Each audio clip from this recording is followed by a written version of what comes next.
दोस्तों, महाभारत दुनिया का ऐसा युद्ध है जिसके बारे में सब जानते हैं। इस युद्ध में श्री कृष्ण सहित कई हजार महाबली योद्धाओं ने भाग लिया था।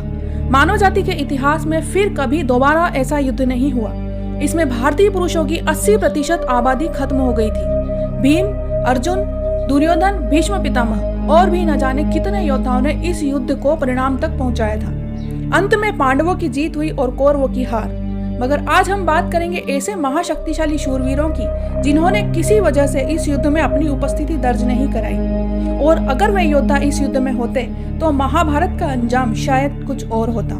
मगर इन भयंकर बलशाली लोगों ने महाभारत के युद्ध में भाग क्यों नहीं लिया? शायद श्री कृष्ण की नीतियों के चलते ऐसा हुआ हो।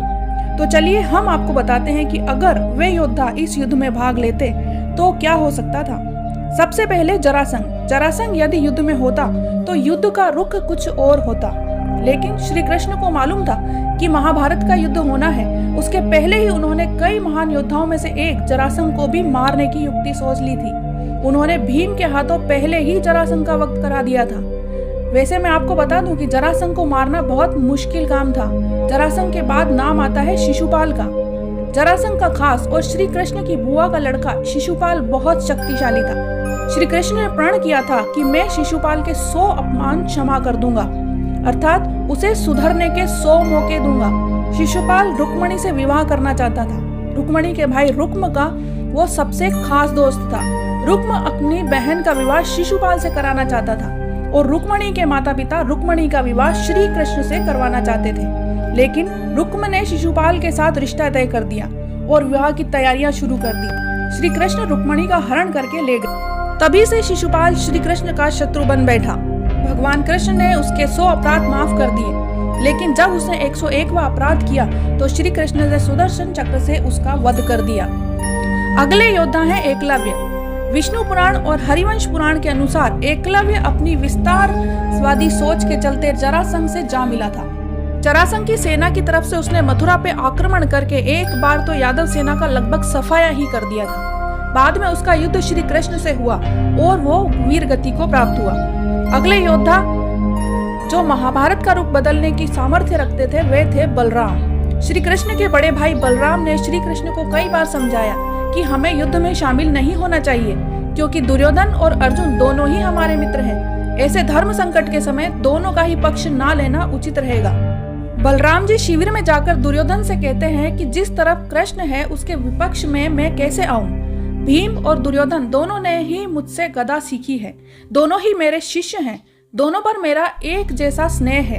इन दोनों कुरुवंशियों के आपस में लड़ते देखकर मुझे अच्छा नहीं लगेगा, अतः मैं तीर्थ यात्रा पर जा रहा हूँ। अगला है काल्यवन। पुराणों के अनुसार जरासंध ने 18 बार मथुरा पर आक्रमण किया, 17 बार वो असफल रहा।